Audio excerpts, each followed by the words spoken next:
It was Mother's Day, May 13th, 1984, a warm spring afternoon near Tampa, Florida. After spending time with their moms, two boys raced off to fly parachutes made from plastic bags. It was the perfect way to spend a Sunday. But soon, the wind brought a foul smell. They went off to investigate and found a sight they would remember for the rest of their lives.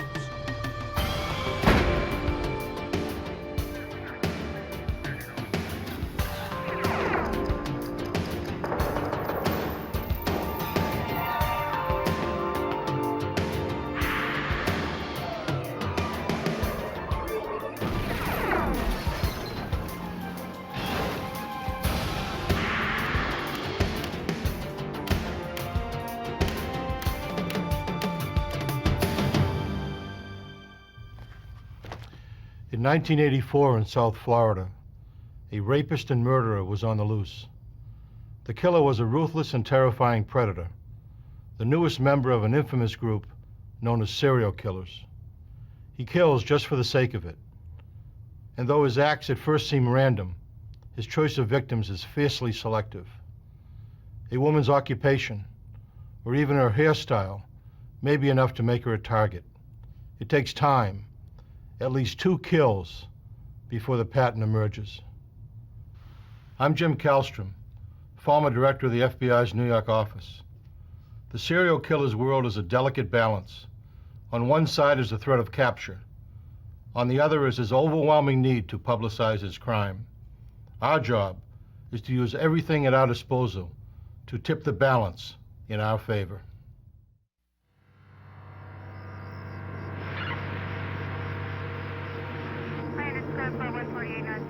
What the boys found was the body of a nude woman lying in the roadside weeds.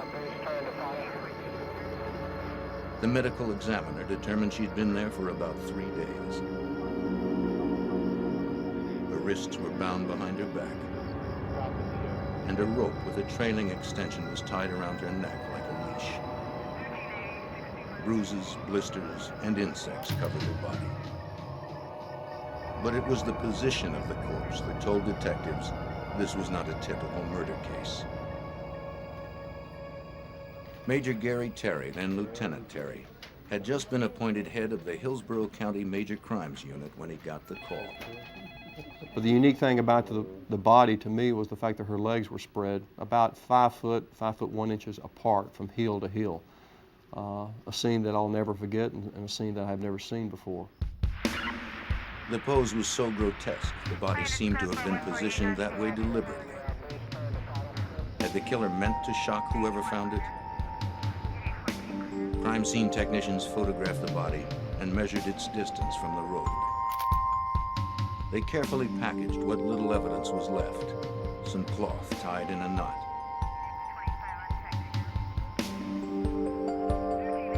Detective Pops Baker of the Hillsborough County Sheriff's Department also found tire tracks. He worked that night to make plaster casts. Tire casts can reveal the make and size of tires to help experts deduce the size and type of car a criminal is driving. They can also link him to a crime scene.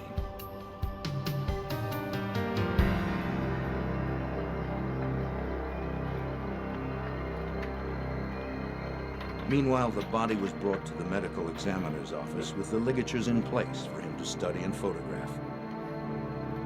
Is there any visible signs?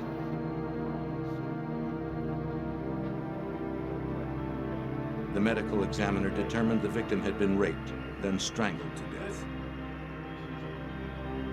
The brutality of the crime brought a sense of urgency to the investigation. Fearing this would not be an isolated case, Lieutenant Terry immediately contacted the FBI's forensics lab in Washington, D.C. Terry had a detective hand-carry the evidence to the FBI lab. He had learned during an earlier case that doing so expedited the processing of evidence and brought the FBI in as an immediate active partner.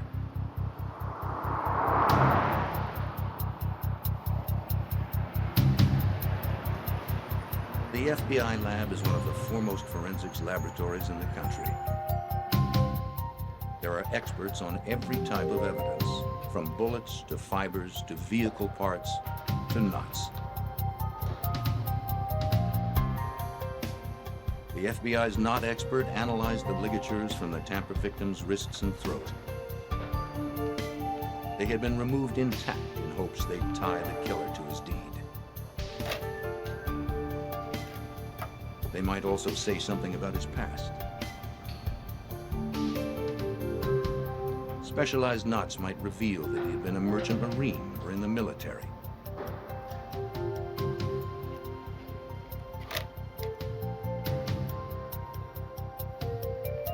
But the ligatures turned out to be tied in granny knots, simple, functional knots that anyone might have tied.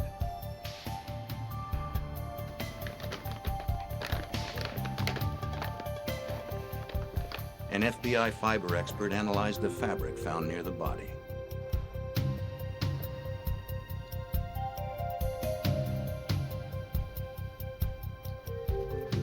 He brushed particles from the cloth onto a sterile sheet.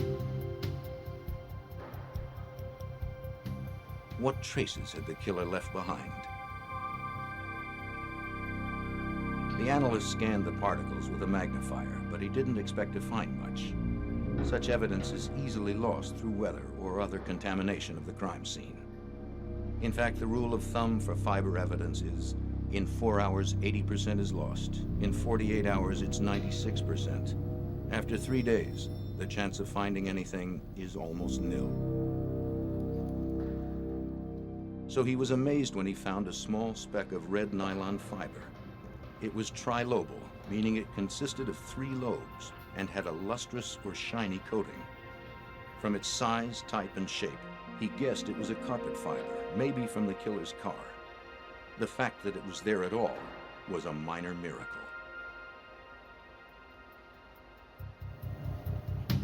The analyst from the FBI lab told the Hillsborough detectives to keep the discovery secret. If this were a serial killer, publicizing fiber evidence could make him change his pattern or his vehicle, so he'd be harder to find. The FBI's tire lab also scored. From the tire casts, they determined the tires were of 2 different brands. All were well worn and mounted reversed, with the black walls facing out. An irregularity like that could be powerful, incriminating evidence.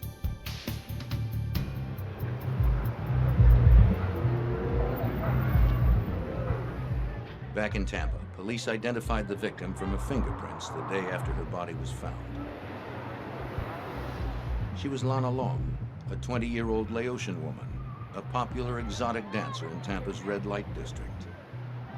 Her boyfriend had recognized her from a newspaper photo and had called police. He became the prime suspect.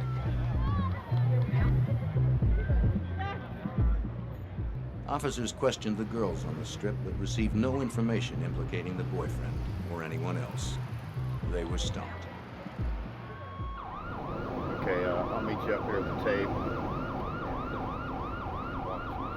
Then, just 2 weeks later, the calm of another holiday weekend was broken.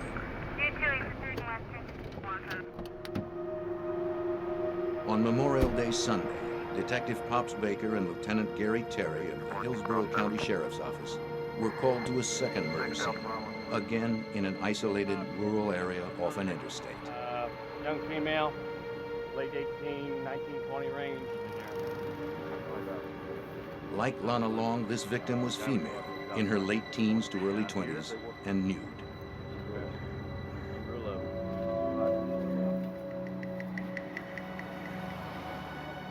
She was also bound at the hands and throat and had a knot at her neck with a leash-like extension. But this knot was different.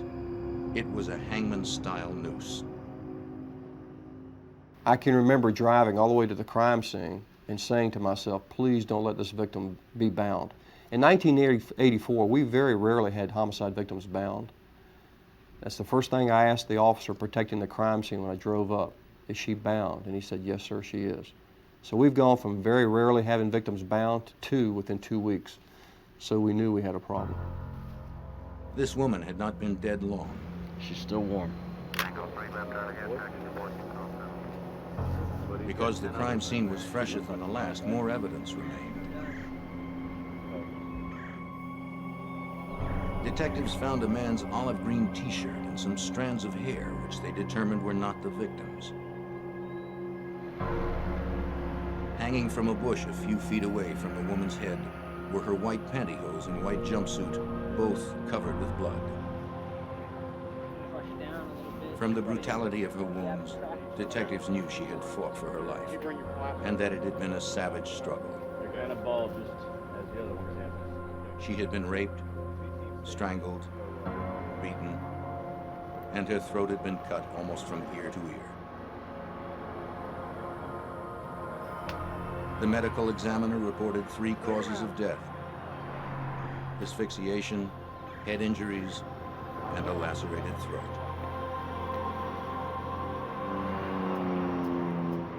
As before, Baker found tire tracks. Casks were taken for analysis in comparison to the ones found at the first murder scene. Once again, the crime scene evidence was hand-delivered to the FBI lab in Washington. Analysts found the same red, lustered trilobal carpet fibers as at the first scene. And this time, there were red trilobal delustered fibers too, with the shiny coating absent. It said fiber evidence is the silent witness, but this match seemed to scream that the cases were linked. Lana Long's boyfriend could not be tied to the second murder, and he was cleared as a suspect. The items found at the scene also provided other clues. The green t-shirt was a size large, suggesting a person of medium build and chest size. The head hairs were medium brown, from a male Caucasian. These 2 pieces of information began a physical evidence profile, which are shared with other law enforcement agencies.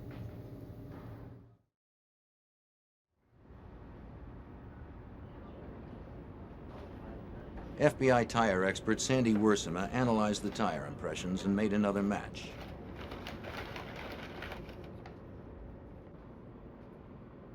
The tracks were the same as those from the first murder scene.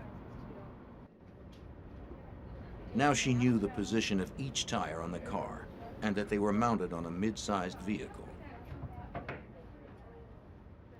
The advantage of having a cast over the photograph is that I can actually pick the cast up, I can light it from different angles and different directions, and hopefully if there are any cuts or nicks or rocks that are caught in the tire, I'll be able to see that in the cast. But perhaps the best clue came from what she didn't know. She knew 2 of the tires were the common Goodyear Viva brand, but a third wasn't on the FBI's extensive reference list. One of the tire impressions they could not identify from their files. But what they did was gave us the name of a tire expert, a manufacturer out in Akron, Ohio. And we actually flew a detective, Corporal Baker flew out there personally with the tire impressions, met with the old salts out there at the tire factory, and they actually were able to identify that tire for us, and that was the Vogue tire. And in 1984 was a handmade tire that comes as standard equipment on Cadillacs. We had never even seen a tire like that before. Back here over to the left. I'll walk it back here. You got the Police were told that if they found the car with that tire, mounted black walls out, it would be as positive an ID as a fingerprint. Analysis of the victim's knife wound revealed that the killer had a knife with a 3-inch blade. Now we've got 2 victims, both bound and both connected forensically. So we knew we had a serial killer on our hands at that time. It's just a gut feeling when I got it. Lieutenant Terry began to track the killer's strikes on a map, hoping they'd reveal a pattern of behavior. Dump the bodies on. He put out the word to patrol officers. Look for a white male with brown hair of medium build, driving a mid-sized car with the tires reversed. He may be carrying a knife with a 3-inch blade. Following the FBI's recommendation, Terry didn't mention the fiber evidence or the ligatures. From a composite drawing released to the media, the second victim was identified. 22-year-old Michelle Sims had a criminal history of prostitution. She'd been reported missing the day before.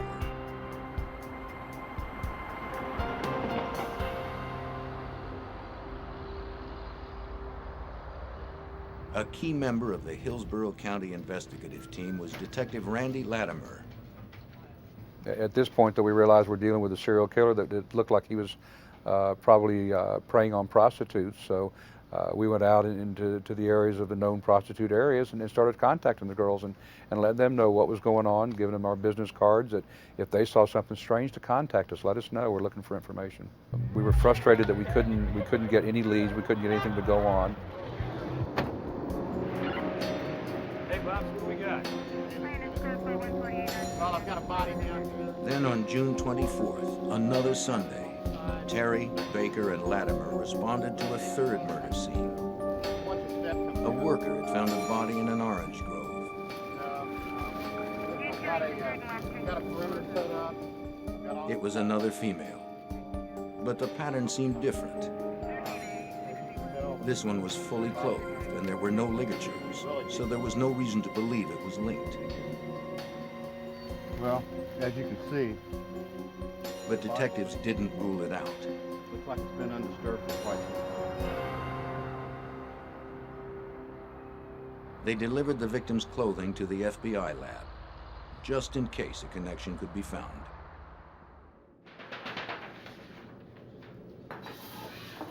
This time, the fiber expert they had worked with before was not available, and someone else was assigned.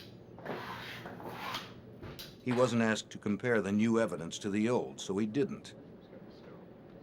Nor did he begin the analysis immediately. Doesn't look like, The body was so badly decomposed it only weighed 25 pounds, including clothes. It took some time to get an ID, and when it finally came, the victim's lifestyle didn't fit the pattern either.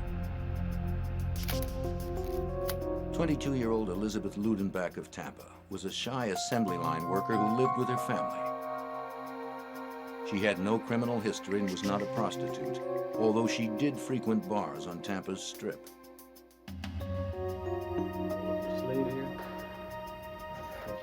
A note in Elizabeth's room said to find her boyfriend if anything happened to her.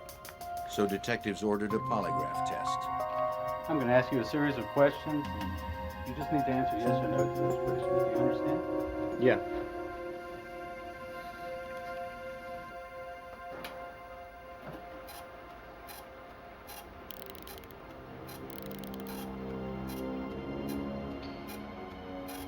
Did you know Elizabeth Ludenbach? Yes.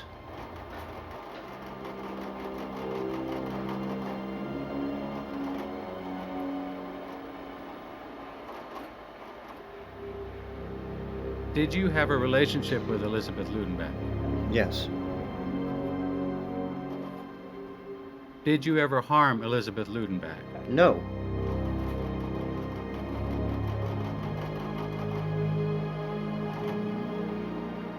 He failed the polygraph test, making him the prime suspect.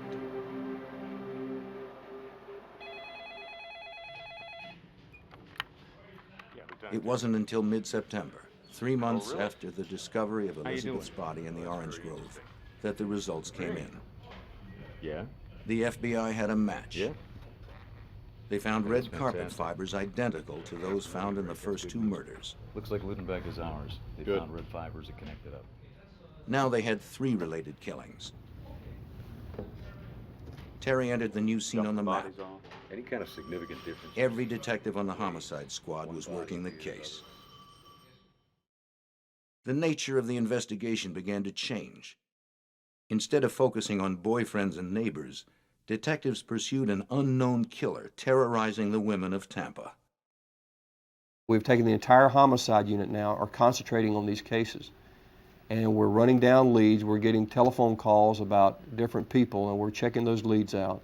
We're doing a background investigation of these particular victims, and we're coming up empty. And all we have to do is, unfortunately, wait, and then there's another victim is discovered. And that is victim number 4.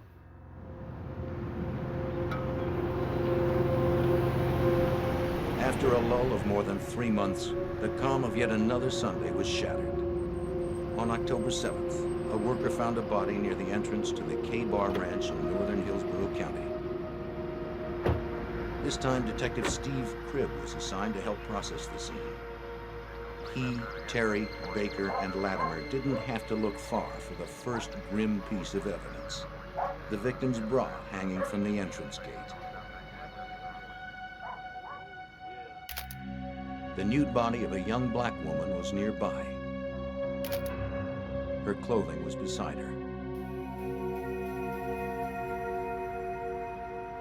Most of the detectives ruled her out as a serial victim. She had been raped, but unlike the others, she had been shot, not strangled, and there were no ligatures. Also, she was African American, and usually serial killers don't cross racial boundaries. Get her into a controlled environment, we'd be able to really inspect. While the FBI analyzed the evidence, detectives identified the victim from fingerprints. 18-year-old Chanel Devon Williams had just recently been released from jail on a prostitution arrest when she disappeared. She was last seen working the red light district along Nebraska Avenue with a friend, another prostitute, a few days before. She had been dead about 6 days.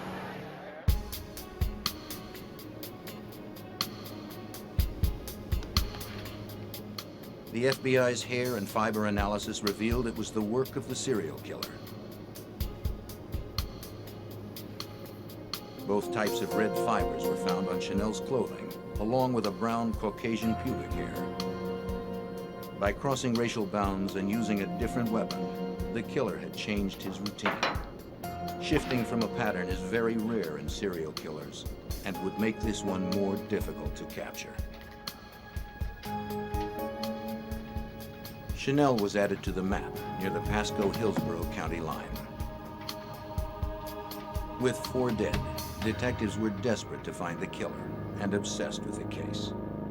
You don't work these cases. You live and breathe these types of cases. You go home at night, you dream about this case. You eat and sleep it. I would go home at night and just look at the telephone, waiting for it to ring. Every Sunday. For some reason, the first series of bodies were discovered on Sunday. On Sunday, I didn't plan anything. I sat at home.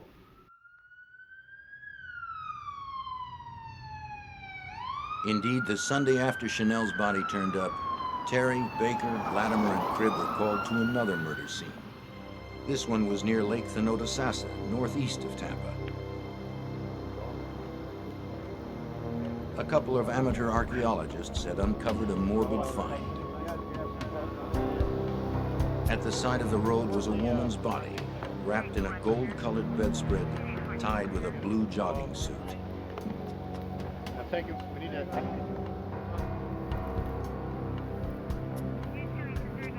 Inside, her lower legs and ankles were bound with common white string.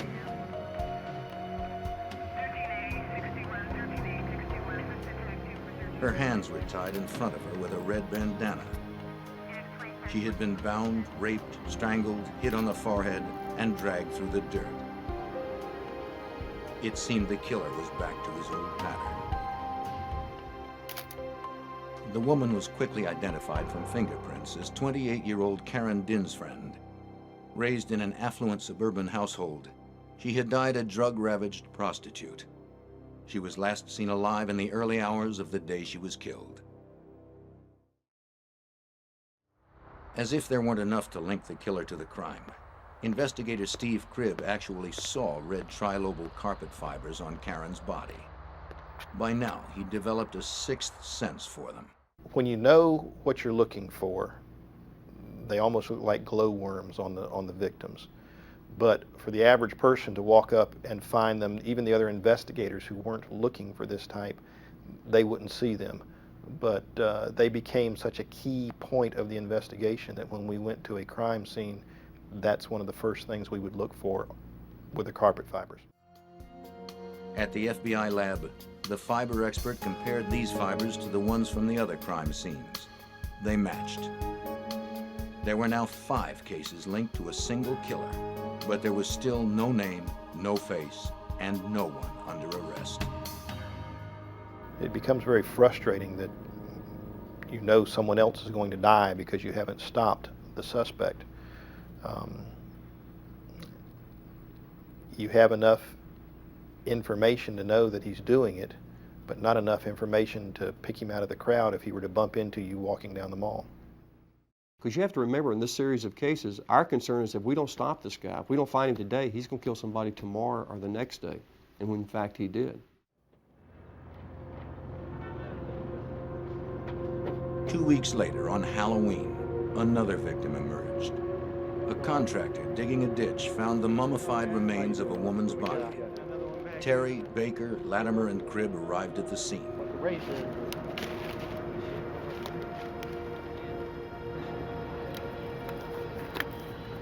The medical examiner estimated the body had been there for about a month. The body was badly decomposed. An ID would require special measures. The FBI lab needed to soften the skin on the hands in order to get fingerprints. As hard as the victim was to identify, detectives instantly recognized the killer. The body had been completely mummified. The head had been separated by animal activity. There were no ligatures attached, no clothing. And again, you just look at the body and you realize it's him again. You just have that feeling by now of the crime scenes, of seeing body after body after body, that it should be the same killer. And in fact, it was.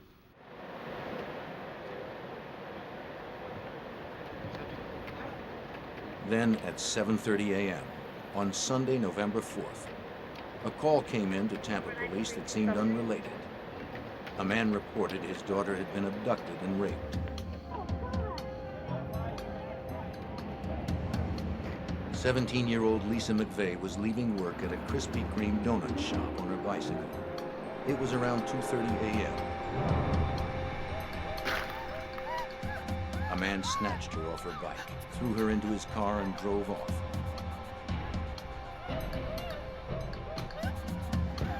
He held her at gunpoint, reclined her seat so no one would see her, and told her to remove all of her clothes.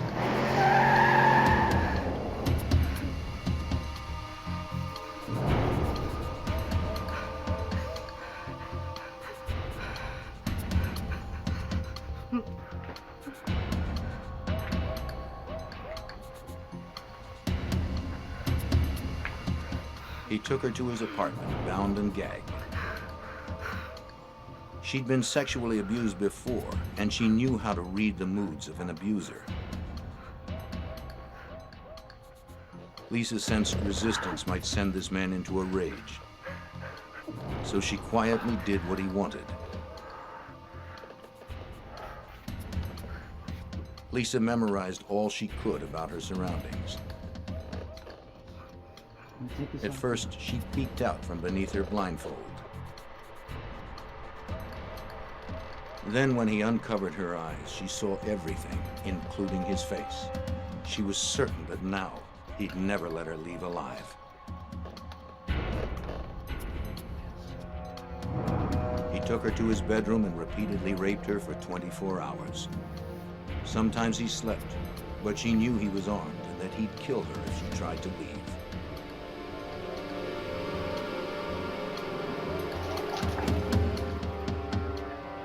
After a full day of captivity, the man told Lisa to take a shower.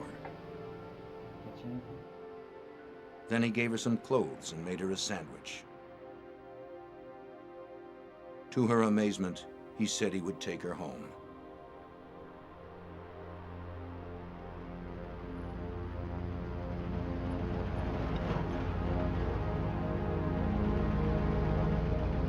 At around 3 a.m., they drove toward her neighborhood.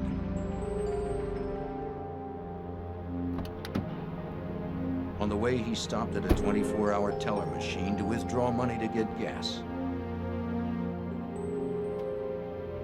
Peeking under her blindfold, Lisa continued to memorize details.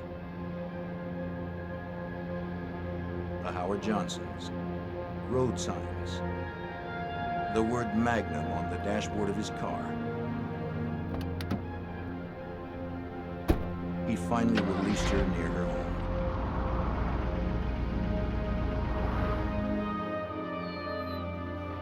After Lisa's adoptive father reported the abduction, she was interviewed by Tampa police officers. I want to ask you everything that happened the night when you left work, and I'm going to record you. They were amazed by her almost total recall and fierce resolve to catch the rapist. Well, I always leave work about 12 o'clock. I got on my bike. Although Lisa had not been killed, there were many similarities to the Hillsborough cases. The abduction, the rape, the man's build and hair color, and even the red interior of his car. Tampa police sent Lisa's sweater to the FBI lab. We were inundating the FBI lab with things to compare for fiber samples. Rape cases, assault cases, anything sexually related, any violent crime, we were sent to the FBI lab for a fiber comparison. Meanwhile, just a week after the last body was found, Pasco County detectives were called to another murder scene. On November 6, 1984, a woman's body was found on the same road as the fourth victim, Chanel Williams. Only this time it was to the north, in neighboring Pasco County. Pasco detectives called Hillsborough detectives to a vacant lot near a mobile home park. If you look right here, The body was in a different county, but the ligatures and fibers were all too familiar.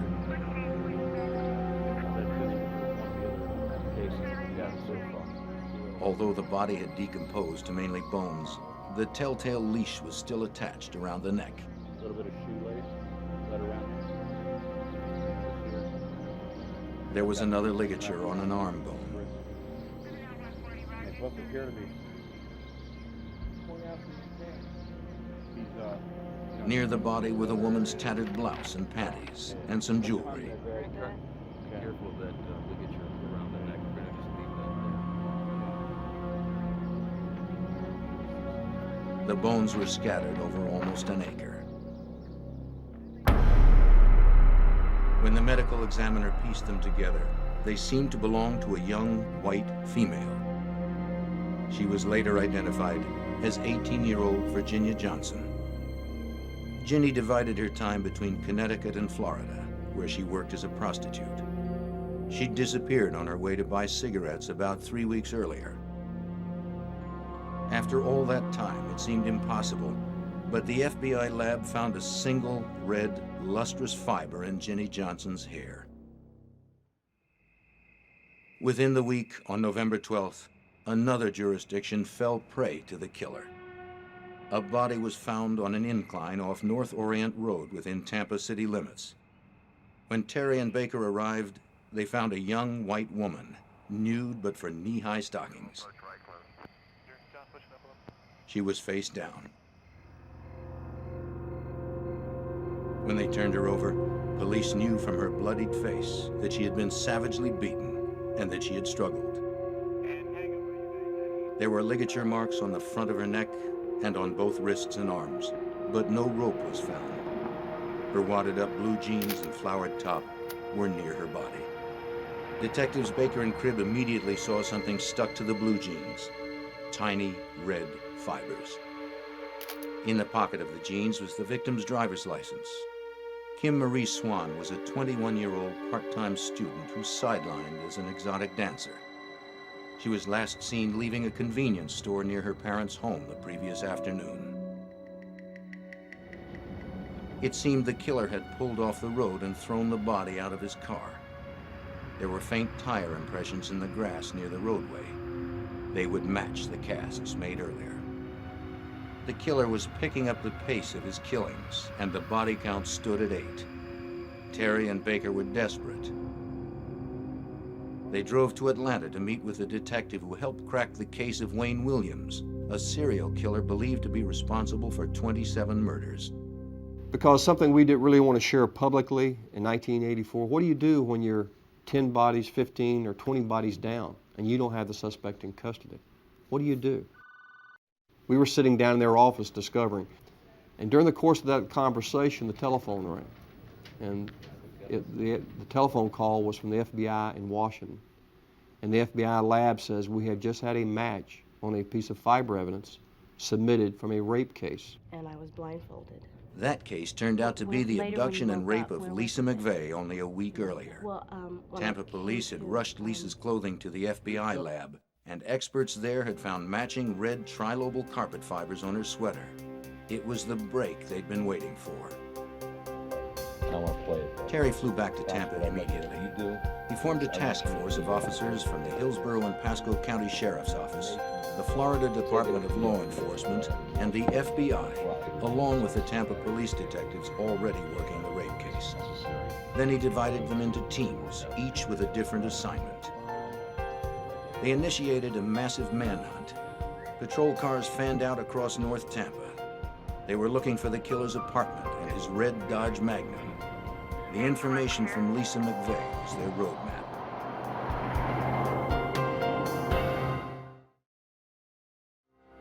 The additional personnel and resources brought in by the task force stepped up the search for Lisa McVeigh's abductor. Because the perpetrator used an ATM, one team of investigators subpoenaed the November 4th bank records for all local automatic teller machines. Another team subpoenaed a select list of all the Dodge Magnums in Hillsborough County, almost 500 cars.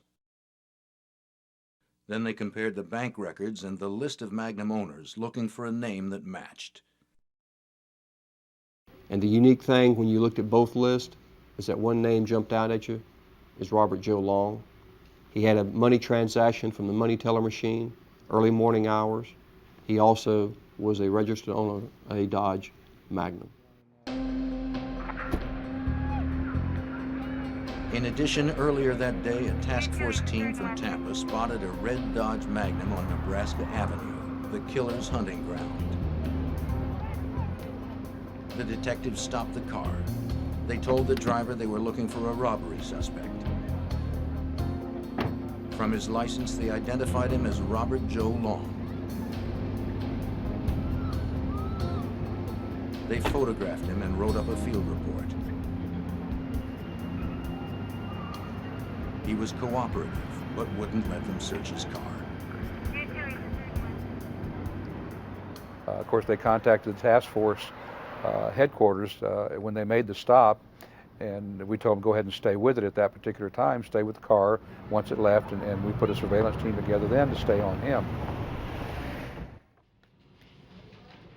At that time, a photo pack was assembled, a lineup of photographs, in which he was placed in that photo pack. That photo pack was shown or displayed to Lisa. She looked at it and said, "That's the guy that kidnapped me." She pointed out Bobby Joe Long. Lieutenant Terry had his man, but he couldn't risk making a mistake with a quick arrest. He needed time to obtain warrants and organize his team. To ensure public safety, Terry ordered non-stop surveillance of Long. Units followed Long's every move in unmarked cars. Maybe he sensed they were on his trail because he started cleaning house. Officers cleaned up right behind him.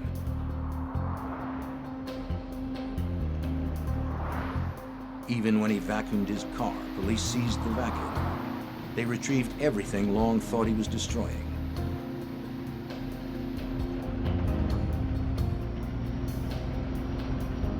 After months of tracking a phantom killer, the task force was not about to let him slip away.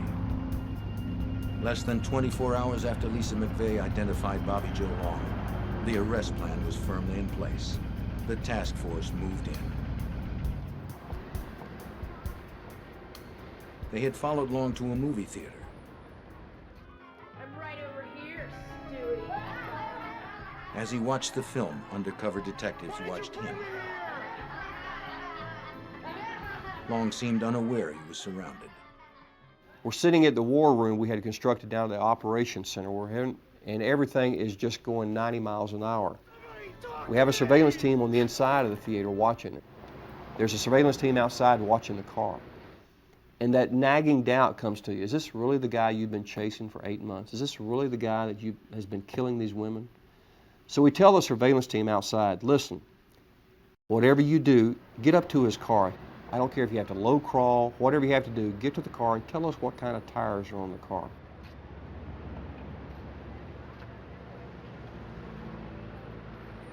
And the surveillance team came back and said, hey, there's Goodyear Beaver tires on the car. They're all Blackwall. And he said, there's some oddball tire here named Vig, Vogue, something like that on the car. As soon as he said that, we knew. When we pulled up and saw the car, saw the tire, the Vogue tire that had been described from one of our tire impressions, when we saw the seat that revolved, that laid back, the red carpet fiber, there wasn't a doubt in our mind that we had the right suspect. Terry gave the order to arrest. Detectives followed Long as he left the theater. He was never out of their sight.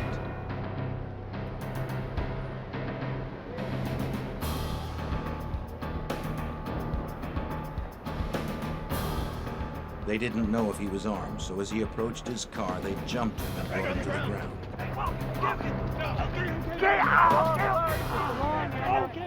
He didn't resist.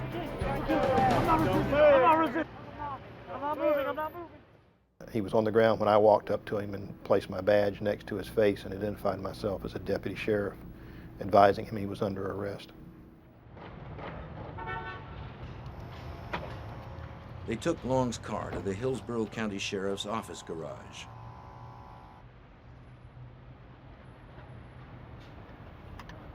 Steve Cribb immediately tore out a piece of carpeting and rushed it to an FBI fiber expert flown in from Washington.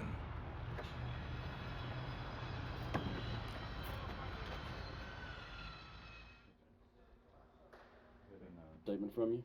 All right. Meanwhile, Randy Latimer and members of the task force interviewed Bobby Joe Long, who had declined his right to an When they attorney. arrested you out on the street that you got some cuts and stuff on your hands and arms. Did they take care of all that for you? Oh yeah, just a couple scrapes. Okay. You thirsty? They were well prepared, having consulted the behavioral science unit at the FBI Academy on how to conduct the interview. Detective Price. Just where you want to start. The game plan was to start by addressing only Lisa McVeigh. Long confessed immediately. Well, I went down there and parked my car. After he admitted to the rape and abduction of Lisa McVeigh, we talked about why he let her go and what went through his mind and what went on. I rolled into questioning him about prostitutes. Have you ever picked up any prostitutes? He told me he had in Miami. I asked him about here. And he said, well, he might have. Then they began talking to him about the murders. He initially denied it, committing any of the murders. As the interview continued, the FBI fiber expert examined the carpet from Long's car. He compared this sample to the others.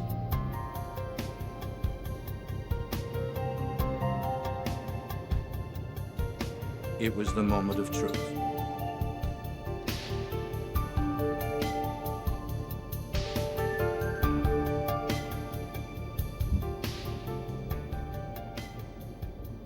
As soon as they put them on the comparison microscope, the FBI agent called back and said, bingo, it's a match. The carpet fiber from the car matches the carpet fiber from the different homicide scenes. It's probably helping me out at this point. Excuse me. Terry told Latimer the news.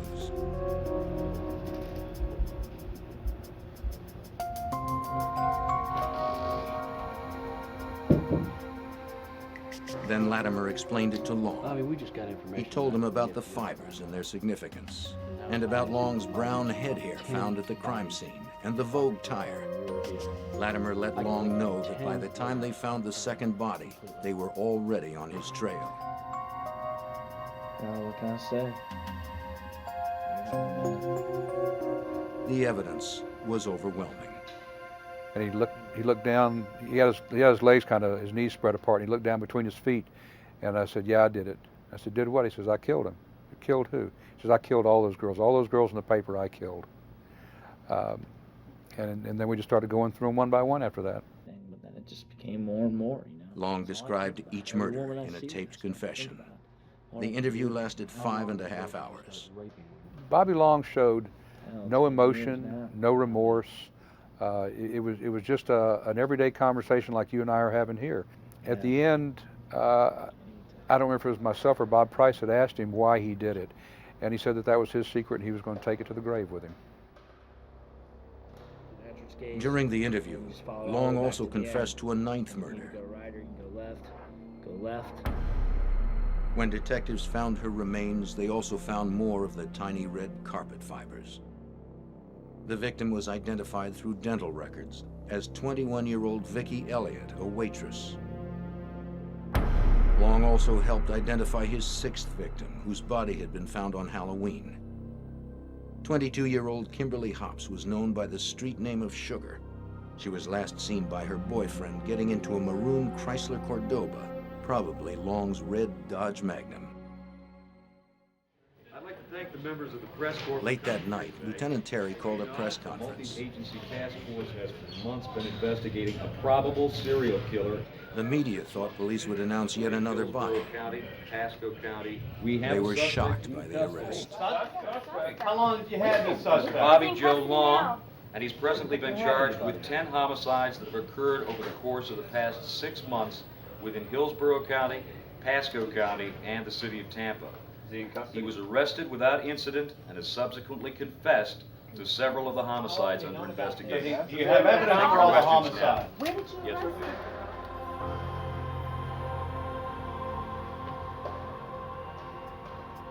Open 5. In the coming days, Hillsborough detectives learned they weren't the only ones tracking Long. Task Force member Charles Troy, a Pasco County detective, stumbled upon the truth. He realized that Long fit the description of a man who had raped a Pasco woman months ago.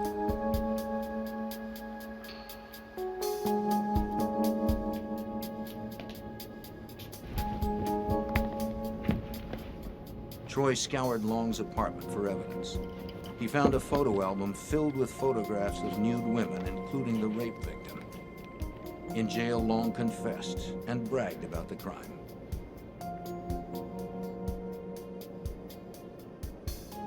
Detectives had also found clothing and jewelry from Long's other victims.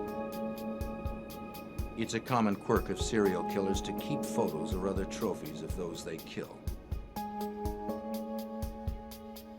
Detectives soon realized that Long was the classified ad rapist, named for his M.O. He canvassed the classifieds for women selling beds and other furniture, and when they let him in, he brutally raped them. He had never been apprehended. Long may have raped more than 50 Florida women in the 1970s and 80s, some even during his murder spree.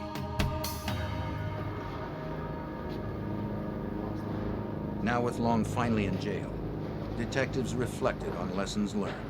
It just shows the importance of physical and trace evidence, shows the importance of the cooperation with the laboratory and what they can do for you, and the effort that you have to put at a crime scene. The hours you need to spend there, you can't rush. You just have to be deliberate, take your time, and be professional in what you're doing. Because oftentimes the answer is sitting right there in front of you. And the smallest speck, the smallest little piece of information may be the one key that breaks this case. As detectives got ready for the Thanksgiving weekend, they thought the horrifying 8-month string of killings was finally behind them. They packed up the boxes of evidence and hoped some semblance of normalcy would finally return. But even then, a quiet holiday seemed to evade them. On Thanksgiving Thursday, a couple out walking found a skull, bones, and some clothes, as well as 3 pieces of rope, including a leash-type ligature. But what he really enjoyed was the pain, the torture, and the torment, and the control he exercised over these victims. You can see that in the early crime scenes with the leader, the leash-like attached to their neck, where he choked them out of consciousness. Then the victim wakes up, and he's still there astride her, raping her, torturing her. That's where Mr. Long got his enjoyment, his kicks. Killing, just eliminate a witness. He could do that without any compunction, without any trouble at all. When a forensic dentist linked the body to a missing persons report, Long confessed. The victim was Artisan Wick, an 18-year-old bride-to-be who had vanished from a northeast Tampa street corner on March 28th. She had been missing for 8 months. Ironically, Wick was the first victim taken, though the last one found. She brought the known death toll to 10, but Terry has always believed there were more. I'm confident he's killed other women, other people. Are we going to find those bodies or discover those other cases? I don't know that we ever will. Bobby Joe Long was never convicted in the classified ad rapes, in part because the statute of limitations had expired by the time he was caught. He did receive 6 life sentences and 693 years for attacks on women in 1984 and 85. For the Hillsborough murders and the rape of Lisa McVeigh, Long received 33 life sentences. He was sentenced to death for the killings of Virginia Johnson and Michelle Sims. After sentencing, Long left the courthouse whistling a tune.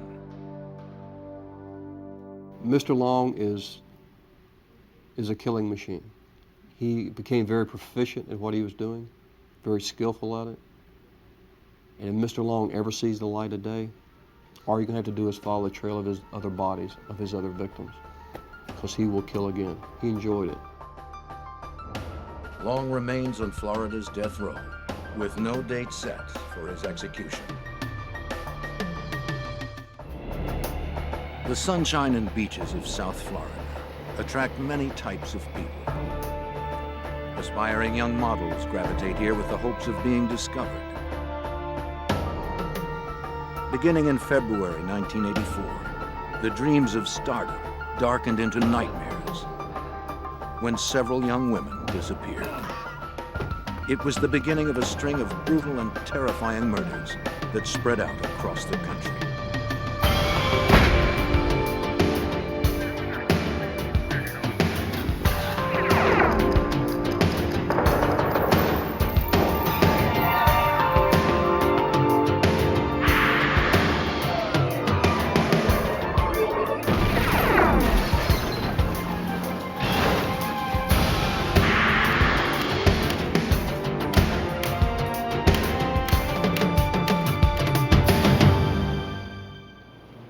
It's a model's job to rivet the public's attention. But in 1984, some aspiring models began attracting publicity in a terrible new way. Across the country, dreams of glamour turned nightmarish as young women disappeared, only to be found tortured and killed. I'm Jim Kallstrom, former head of the FBI's New York office. When a suspect emerged, the FBI's 10 most wanted list became the tool we used to try to flush him out.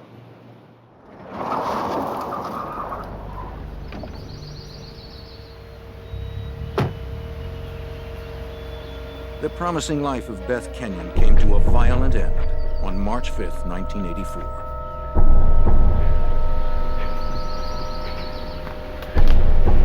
The attractive 23-year-old dreamed of becoming a model. She had even been a finalist in the Miss Florida pageant.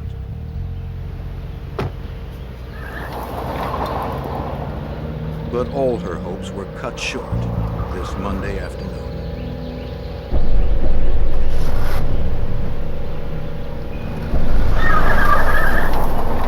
The next day, Beth's parents reported her disappearance to the Miami police.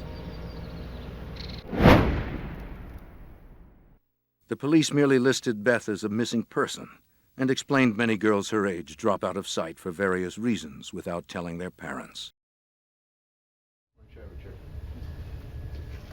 But the Kenyons knew their daughter wasn't the type to just vanish after a few days on a lark. They hired private detective Ken Whitaker and his son Ken Jr. to investigate. She's been missing. The Kenyons told the Whitakers that Beth worked as a teacher of emotionally disturbed children. She has a regular routine that she comes home. She was responsible and enjoyed a close relationship with her family. Strange there. This is, as you can see, where she had a 6 o'clock appointment. That she Fearing did not something show had up. happened to Beth, the Kenyons had searched their daughter's apartment in North Dade County for anything that might help them find her. But all they found was an address book and a picture album. Picture of Beth, and this is Beth over here, and this is a boyfriend, somebody she went out with. Just showing me a picture. Armed with little more than a few snapshots of Beth and her friends, the investigators went to work. The father and son team quickly narrowed down Beth Kenyon's last known whereabouts. Ken Whitaker Jr. talked to an attendant at a Miami gas station near the school where Beth taught. Ken showed the attendant several photographs. He clearly remembered Beth, but he also recognized someone else in the photos, a man that accompanied Beth the afternoon she disappeared. His name was Christopher Wilder.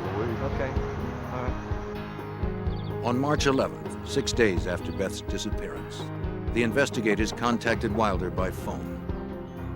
He denied knowing where Beth was, but invited the Whitakers to his house to speak more about her.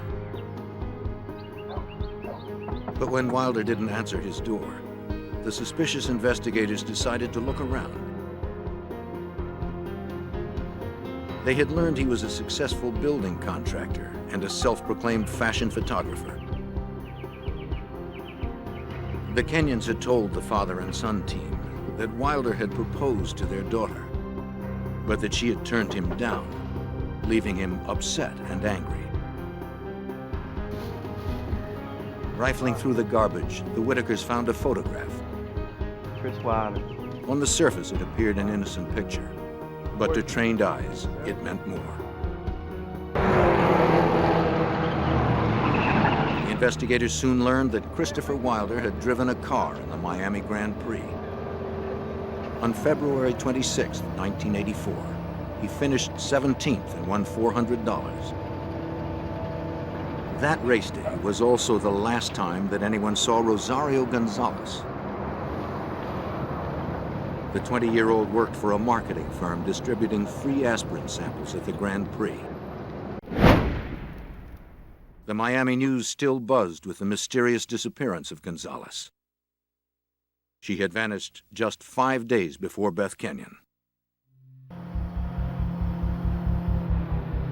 The investigators discovered that Wilder knew Gonzalez. She had modeled for him in amateur photo shoots. It was a critical connection. The two missing women, Beth Kenyon and Rosario Gonzalez, were linked through Christopher Wilder. With this information, Mr. and Mrs. Kenyon sought the help of the FBI. Special Agent John Hanlon of the FBI's Violent Crimes Unit in Miami remembers the meeting. On the 12th of March, the Kenyons came to the FBI seeking more active involvement of the FBI. Of course, we didn't have any jurisdiction at the time. There was no evidence of an abduction. In an attempt to put pressure on Wilder, the Kenyons' private investigators leaked their findings to the Miami Herald. The story was published on March 16, 1984. Though the article did not mention Christopher Wilder's name, it clearly accused him. The report described the man connecting Gonzalez and Kenyon as a local contractor, race car driver, amateur photographer, and a native Australian. It was Wilder to a T. Although the FBI had no jurisdiction, Supervisory Special Agent Gordon McNeil had already begun looking into the matter. This connection drew my interest, and I decided to open a preliminary kidnapping investigation to see if we had a possible violation of federal law. Agents McNeil and Hanlon found Wilder was a likely suspect.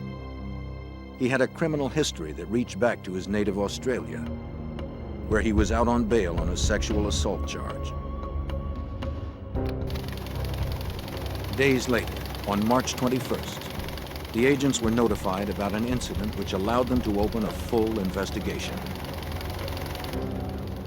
A phone call came into the Miami FBI office reporting that a Tallahassee, Florida woman had been abducted and transported across state lines into Georgia, where she escaped. The initial description of her assailant fit Christopher Wilder. Are you okay? Special Agent Hanlon flew to Georgia to hear the victim's story. It was a nightmare. Oh, sorry, no business. 19-year-old Linda Grober told Hanlon she'd been shopping in a mall in Tallahassee, Florida, when a man approached her about a modeling job. magazine covers. I got any number of them. And it really sound like Claiming to be a photographer, the stranger invited her back to his car to see his portfolio. It was the middle of the afternoon in a very public place, and Linda said she felt perfectly safe. Never? No. When he asked her if she'd ever modeled, she said no. He flattered her with remarks about how beautiful she was and promised he could put her on the cover of Vogue. But Linda reported that when they got to his car, the photographer began changing his story. He claimed he'd left his portfolio at his studio, and he asked Linda to go back to the studio with him. When she hesitated, the man attacked and pushed her into the car. He clubbed her on the back of her head. Everything just went black. When she regained consciousness, they were driving on a country road. When her abductor saw her coming around, he stopped the car in a secluded spot.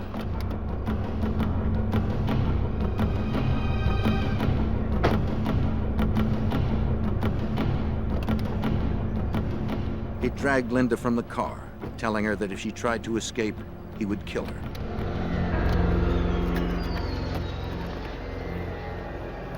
He wrapped his fingers around her throat and strangled her until she passed out.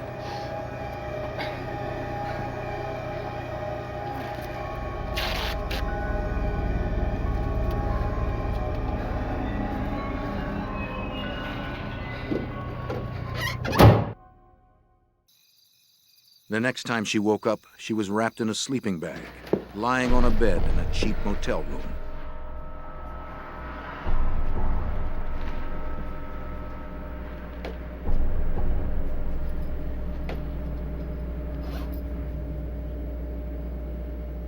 Once again, he threatened to kill her if she tried to escape. Don't move. He tied her to the bed and superglued her eyes shut. For the next several hours, the kidnapper repeatedly raped, beat, and tortured Linda Grober. When she disobeyed his commands, he shocked her with an extension cord he had fashioned into an electrocution device.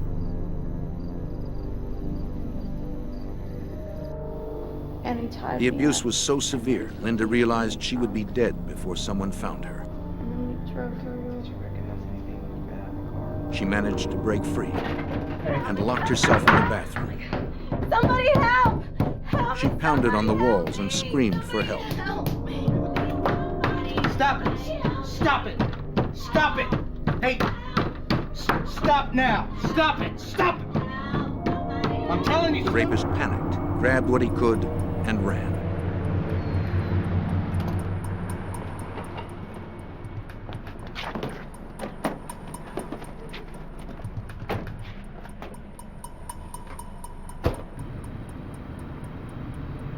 Agent Hanlon showed Grober a series of photos and asked if she could identify her assailant.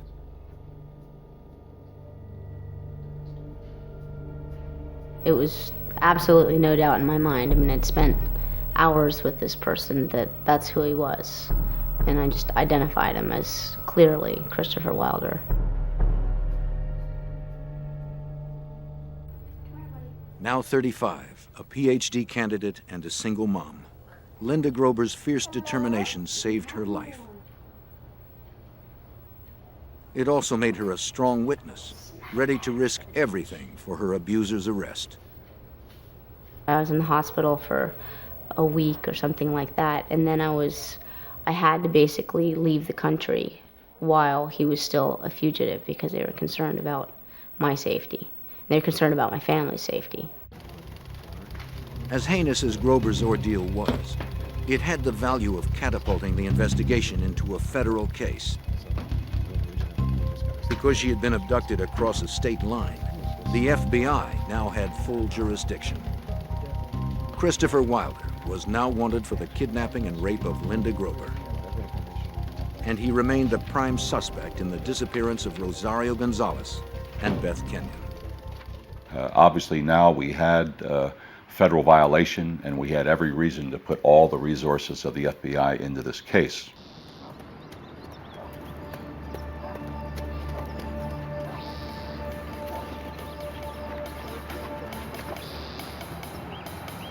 Not knowing exactly where to find Wilder, a team of agents descended upon his house in full force. Kicking in the door, they poured in, ready to arrest the suspect.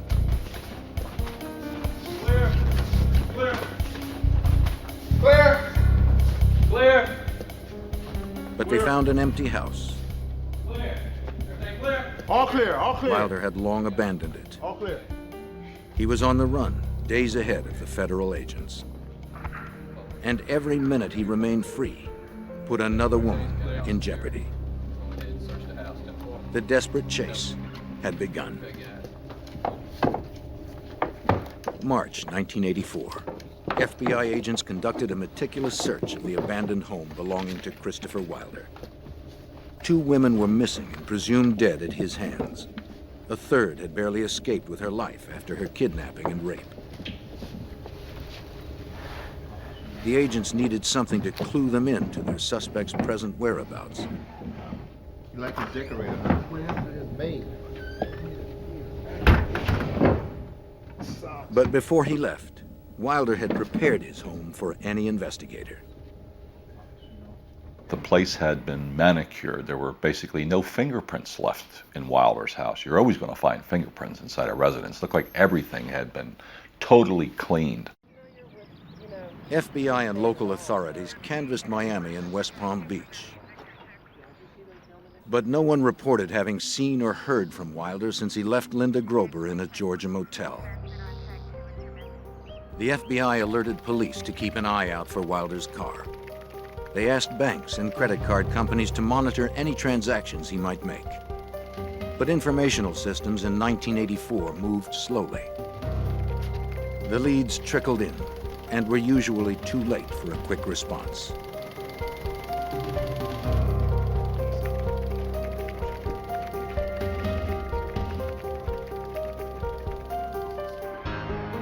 On March 21st, 1984, a sharp-eyed utility repairman in Central Florida noticed something unusual in a shallow creek.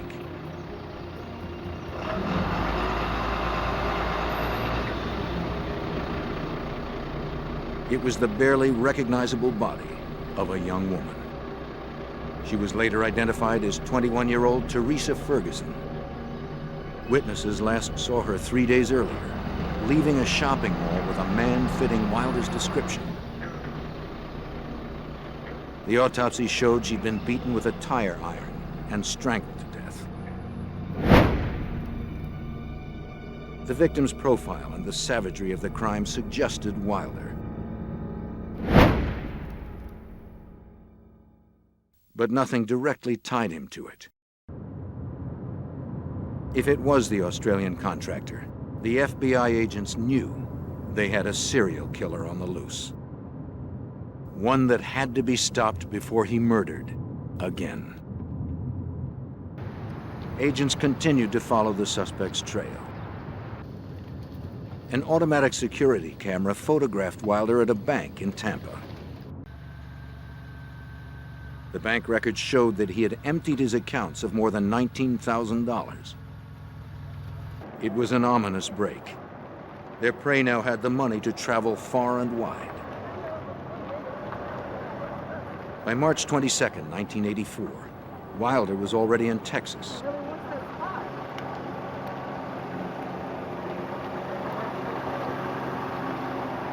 Witnesses saw him approach 23-year-old Terry Walden in the parking lot of Lamar University in Beaumont, Texas. Walden was a wife, mother of 2, and a nursing student. Yes, I'm a photographer. My job is to make. Wilder asked her if she'd like to do some modeling.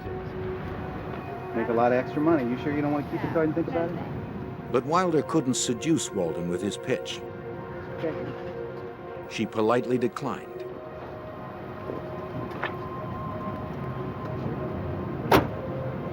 She had no way of knowing that she would soon see him again.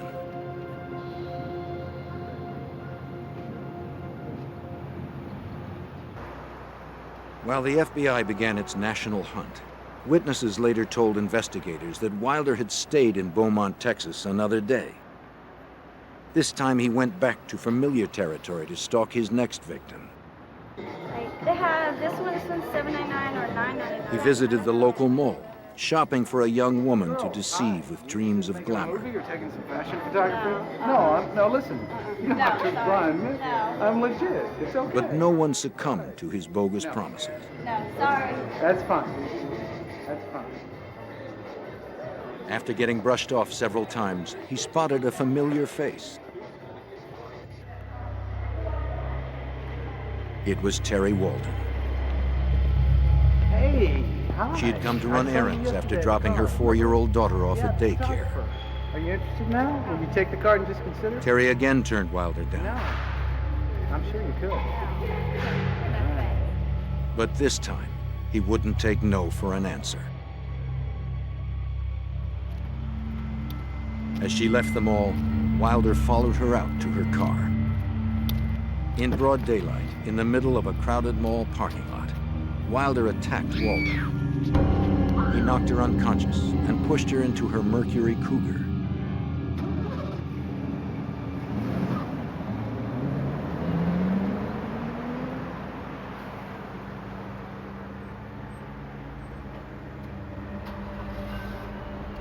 He grabbed his bags and drove off in the victim's car.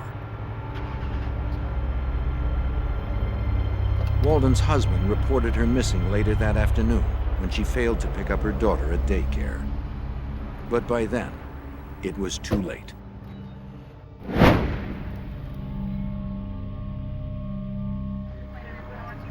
Terry Walden's body was found floating in a canal near Beaumont, Texas, a few days later.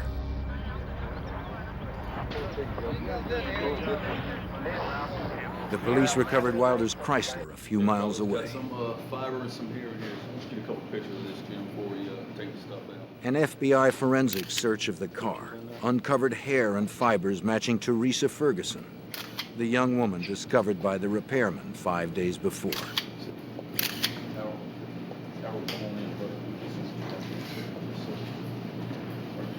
It confirmed what the agents had suspected all along. Teresa Ferguson had been Wilder's 4th known victim. Get on the floor, bro.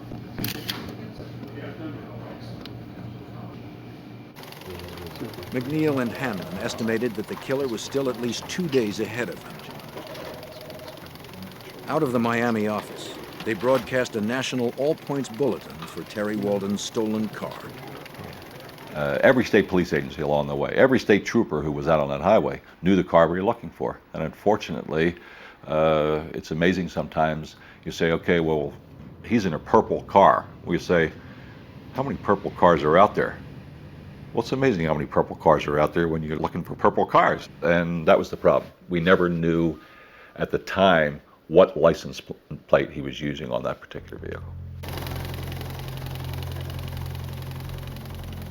FBI teletypes clattered endlessly.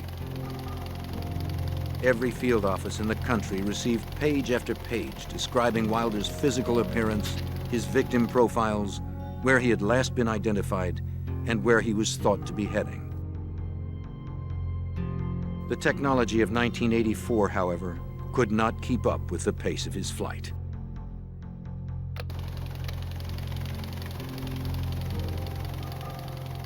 There were so many leads on Wilder going back and forth all over the country. Every one of them went to all FBI offices for information, that the FBI teletype system was backed up over 48 hours for about 2 weeks because of the volume of information that was flowing back and forth on Wilder. That left the Bureau with only one certain way to track Wilder.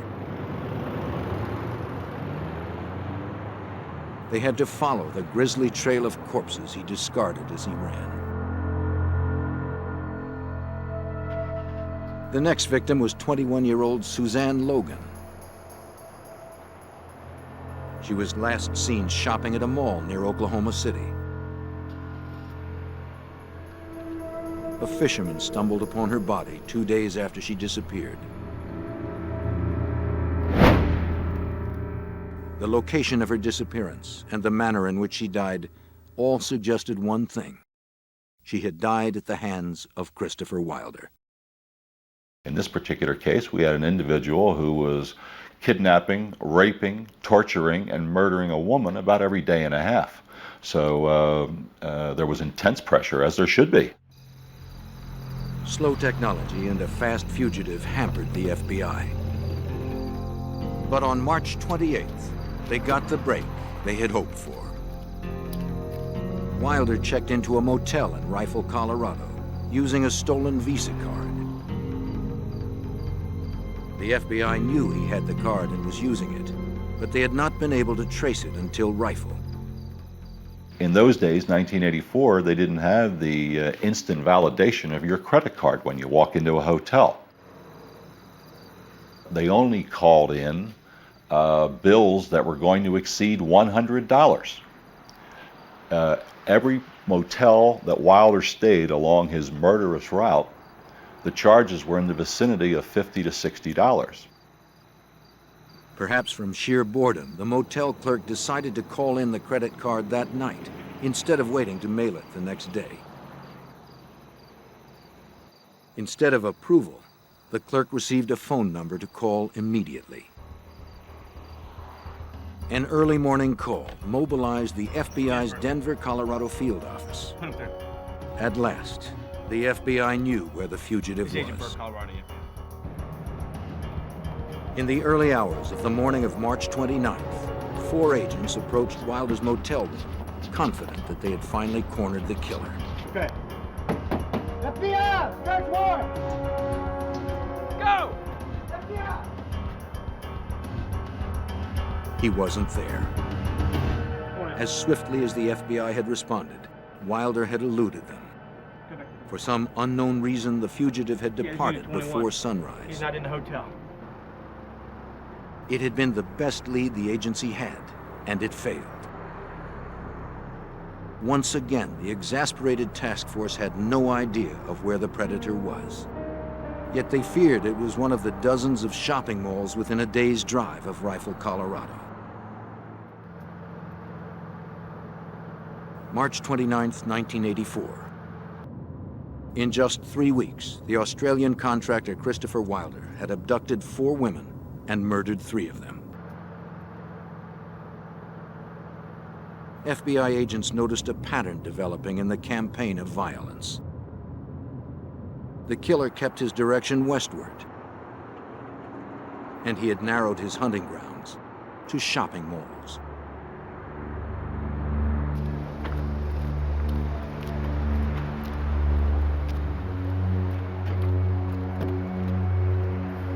"18-year-old Cheryl Bonaventura was last seen at the Mesa Shopping Mall in Grand Junction, Colorado.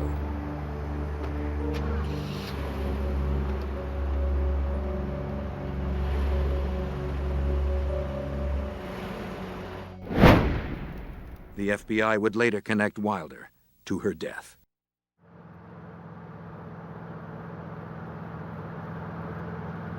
You had a man that you knew was on the prowl. You had a man who you knew as each day goes by that some poor soul in deathly fear of her life was dying in an extremely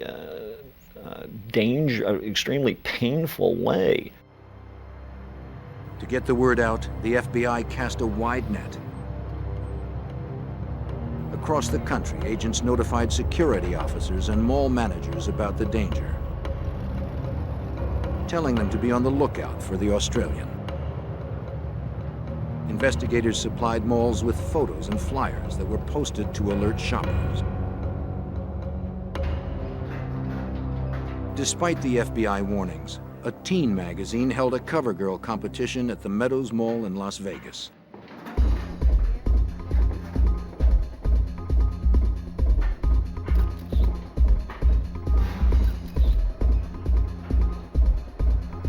Wilder showed up, armed with his camera.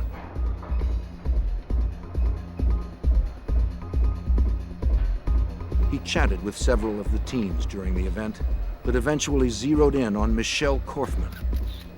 The 17-year-old had driven up the 25 miles from her family's Boulder City, Nevada home. Nervous about participating in her first model search, she had asked her friends and family to let her go alone. After a few minutes' conversation with Wilder, Korfman changed her clothes and left the mall with him. Yeah, sure, I do. That's great. It was April 1st. As soon as Vegas authorities alerted the FBI that a local girl had disappeared at a mall, agents responded. They asked for all pictures that anyone had taken of the fashion show. One photographer immediately delivered 5 rolls of film. And when they printed those photographs, there was the Korfman girl on stage in a modeling type pose, and who's directly beyond her, about 20 feet away, looking at her with what I call the look of a homicidal maniac, none other than Christopher Wilder.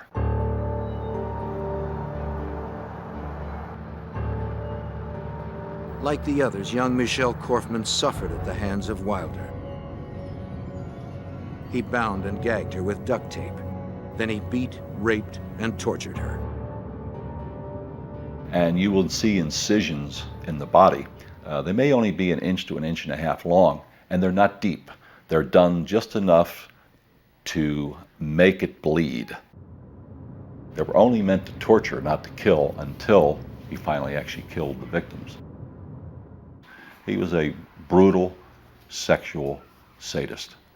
Prowling shopping centers and other areas. On April 5th, 4 days after the Michelle Korfman disappearance, the FBI held a press conference. They announced the placement of Christopher Wilder on its famed 10 Most Wanted Fugitives list. 10 most wanted. For 50 years, the list has helped generate the publicity needed to catch violent fugitives. Hey, Val. Special Agent Tron Brecky serves as national spokesman for the FBI. Thank you. The criteria for the top 10 was met with Wilder. He was a menace to society, he was extremely dangerous, a violent individual on whom charges were outstanding, and he had fled the area where we thought that he might be. Therefore, it was very important for us to get the message out to the American public and to the media that he could be anywhere in the United States.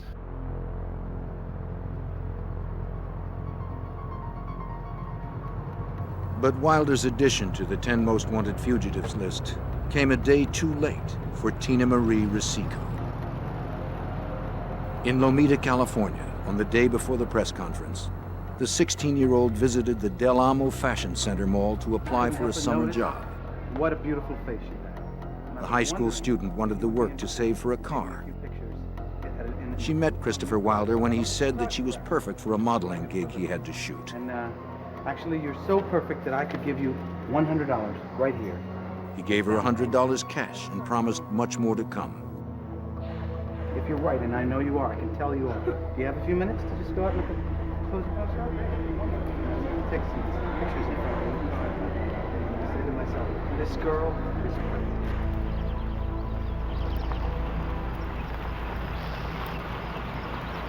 Wilder drove Tina Marie to a nearby park.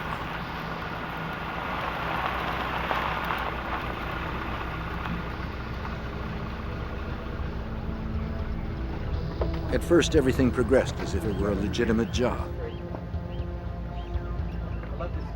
He said the scenic location had perfect light for the camera. This canopy right here, I think, is really lovely. Right? As the shoot began, an eager Tina Marie worked to please her photographer. Yeah, just look sort of. When Wilder told her to Let me change smile, lanes she did. real quick. When he Try told her looking to up that tilt her way. head, she did. And then it all turned wrong. Now, in the car. All right? He pointed a .357 Magnum at her face and told her to get in the car. Quickly, quickly. The terrified teen had no choice but to obey.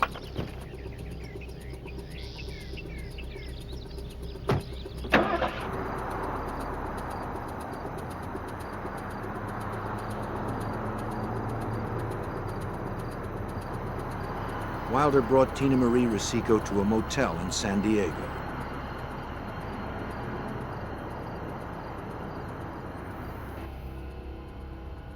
There, like all the others, he beat his teenage victim, tied her to the bed, and raped her repeatedly. Wilder cut her with his knife and electrocuted her using wires he would tie to different parts of her body. The brutality perplexed Agent Hanlon. You say to yourself, why would anybody want to do that to anybody, to scare them so bad, to brutalize them so bad, to torture them with an electrical cord, and then kill them like a piece of trash? And that person knows they're going to be killed. I mean, up until some point, the great realization comes over that individual, I'm not going to survive this. My life's over. And these are young women. He identifies himself as a professional photographer, commenting on a young woman's appearance and attempts to persuade her to accompany him from the area. Just as Tina's life was about to end, a special news bulletin captured Wilder's attention. Very dangerous, and this approach may lead to his apprehension. Christopher Bernard Wilder has been placed on the FBI's 10 most wanted list. As you know, It was the FBI press conference. Wilder watched in horror as his picture was plastered on television sets across the nation. The federal agents proclaimed him the most wanted fugitive in America. They held him responsible for the disappearances of 6 young women. They didn't know about the 7th victim in the hotel room with him. We want to get the information out as quickly as possible. We gotta move, come on. Wilder panicked. He grabbed Tina Marie and hit the road. Come on, we gotta move.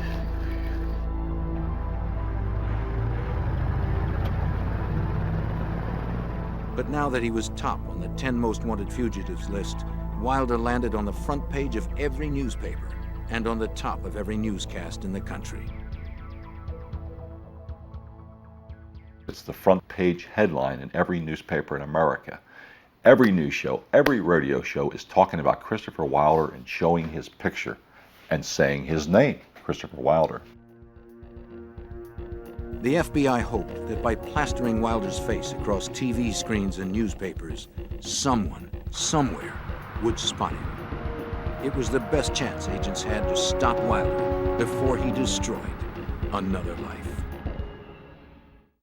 In the spring of 1984, the FBI conducted the largest manhunt in history for the rapist and murderer, Christopher Wilder. They knew of at least 6 victims. They suspected there were many more. Wilder had squeezed through the FBI net in Nevada as he headed back east. With him was a 16-year-old hostage named Tina Marie Rosico. On April 10, 1984, outside a shopping mall in Gary, Indiana, Christopher Wilder told Rosico that he would let her go on one condition. She had to help him catch his next victim. For 6 days, the adolescent had been raped, beaten, and terrorized. She was ready to do whatever he asked. Wilder noticed Dawnette Wilt ducking into several shops. He figured she was job hunting in the mall.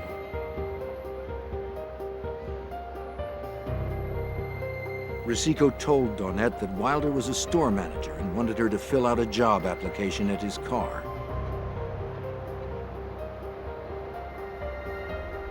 When they reached his car, Wilder drew his pistol and forced Dawnette to get in.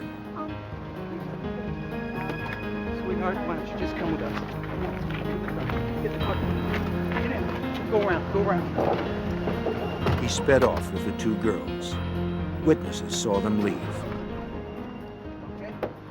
A young woman, very attractive, as were all of Wilder's victims, had been taken from was seen leaving with an individual who they believed to be Christopher Wilder from a mall in the Indianapolis area. And so when that information came to us, we felt that, okay, now we know he's headed back east. The Bureau directed every agent east of the Mississippi to work on the case. Despite his promise, Wilder refused to release Tina Marie.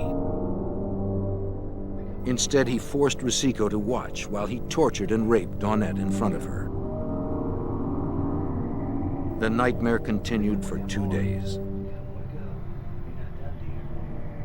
On the morning of April 12, 1984, Tina Marie heard a familiar voice on the morning news. Any kind of energy, and just put Tina come home alive safely.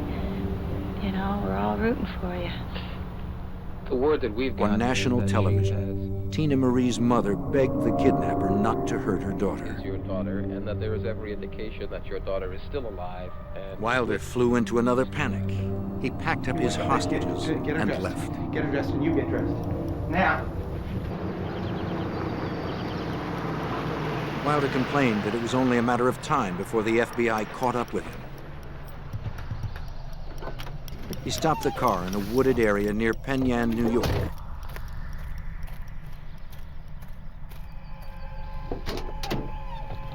He ordered Rosico not to move. Dawnette was drugged with sleeping pills, yet he forced her to march into the forest.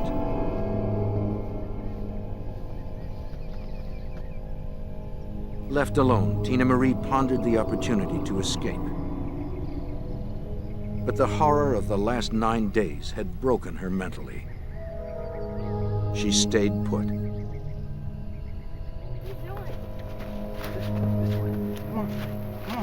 Walking through the woods, Dawnette Wilt slowly woke up to the realization that Wilder was going to kill her. She didn't want to die by stabbing. She begged him to shoot her instead. Ignoring her pleas, Wilder stabbed her through the chest twice and left her for dead.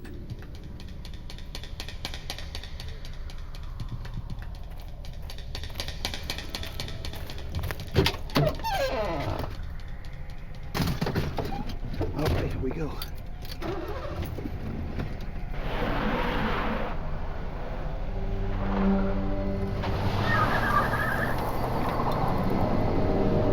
As he began to drive away, the fear that Dawnette Wilt might still be alive seized him.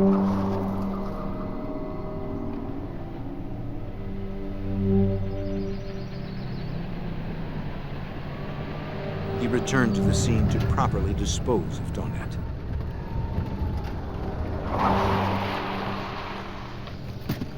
You stay here. You stay here, you hear?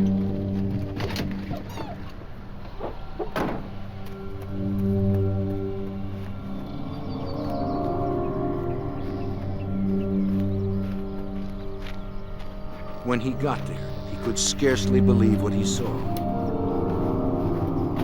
She was gone. Incredibly, Dawnette Wilt had survived. Stabbed twice, bleeding profusely, drugged and beaten, she had managed to pull herself up and escape to a road where a passing motorist rescued her. Thanks to Wilt's testimony, the FBI now pinned Wilder in the Northeast, still driving the Mercury Cougar he had stolen from Terry Walden. But for how long? After he went back and found out that she was no longer there, he realized obviously that he had to do something with this vehicle. He needed a new vehicle. And he got into western New York State. Once again, he headed for the nearest mall.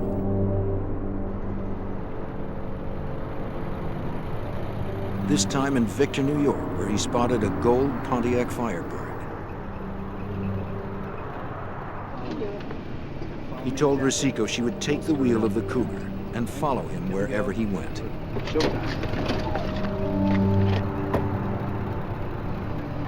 He carjacked 33-year-old Beth Dodge.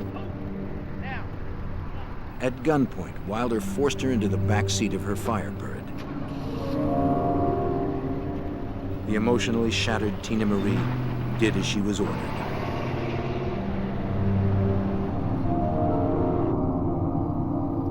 Wilder drove for a half an hour to a secluded area.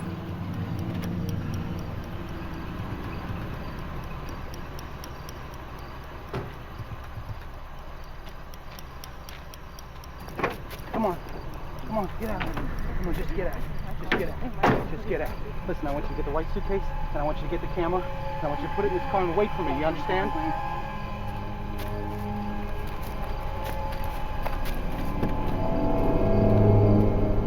He forced Beth Dodge into the woods.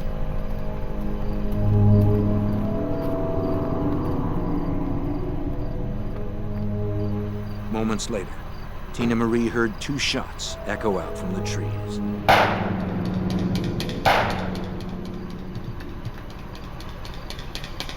There had been no rape, no torture this time. Wilder had simply killed Dodge for her car. But he had a different fate in mind for Tina Marie. In all the hell he had put her through, Wilder had bonded with Tina Marie. He told her he didn't want her to be around when the end came. He drove Tina Marie Rosico to the airport in Boston and gave her money for a ticket home to Los Angeles. Her ordeal was finally over. Once safely home, Tina Marie would fill in details for agents about Wilder's murderous rampage. Wilder was now alone, and the agents didn't want to wait till another victim disappeared to clue them into his whereabouts. During the search for Wilder, we knew that he had friends in Canada and had visited Canada extensively. So we felt there was a good chance that he was heading directly to the east and then north into Canada. Wilder raced toward the border in Beth Dodge's Firebird. For 3 weeks, he had beaten the FBI's best efforts. Even the 10 most wanted fugitives list had failed to produce his capture. Agents McNeil and Hanlon desperately wanted to stop the killer before he struck again or fled their jurisdiction. By April 1984, Christopher Wilder had left 7 women dead across America. 3 more were presumed dead. 3 others had survived with rapes and beatings. The FBI believed that he was in New England, heading north. Federal agents concentrated their resources in the northeastern states before he could escape across the Canadian border. I mean, the FBI had agents out circularizing in, the wanted poster out and that kind of thing, but the best thing you have going for you are the hundreds of police officers up in that area who are many more eyes and ears than FBI agents available in New England. On Friday, April 13th, 1984, Wilder stopped for gas in the tiny town of Colebrook, New Hampshire, about a dozen miles from the Canadian border.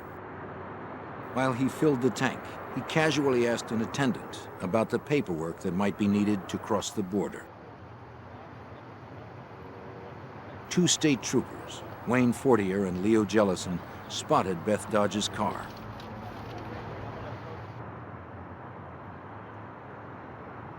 They, like almost every police department in the country, had been told to be on the lookout for the Firebird and for a man of Wilder's description. Jellison asked Wilder if he could speak with him. Buddy, can I go over for a second? Please! Get out of the car! Wilder leaped into the Firebird and grabbed his .357 Magnum. In the struggle, the weapon went off. Officer Jellison was shot in the chest. He would live. But Christopher Wilder would not. The bullet that wounded Officer Jellison first passed through Wilder. It pierced his heart, killing him instantly. Wilder's cross-country reign of terror ended with a 10th death. His own. Authorities ultimately recovered the mutilated bodies of Cheryl Bonaventura and Michelle Korfman in the months afterwards. But the 2 missing women that started the investigation, Rosario Gonzalez and Beth Kenyon, were never found. Mr. and Mrs. Kenyon went to their graves without knowing the fate of their daughter. Other victims and their loved ones have struggled to restore their shattered lives. Linda Grober has also learned a chilling lesson. I think an important point to make is that these people are not always demons, and they don't always have tattoos, they don't always have long hair. They're often extremely eloquent, and they're disguised, and they can fit easily into your father's living room after dinner sipping a wine or a brandy. The terrifying truth is that Christopher Wilder was not unique. He made the most wanted fugitives list, but there are dozens of killers like him each year that never reach national attention. They trawl our shopping centers, our schools, and our churches, searching for victims. Vivid dreams of easy fame and fortune can quickly darken. Only through public awareness, tireless vigilance, and the resourcefulness of the FBI can we hope to keep these predators at bay.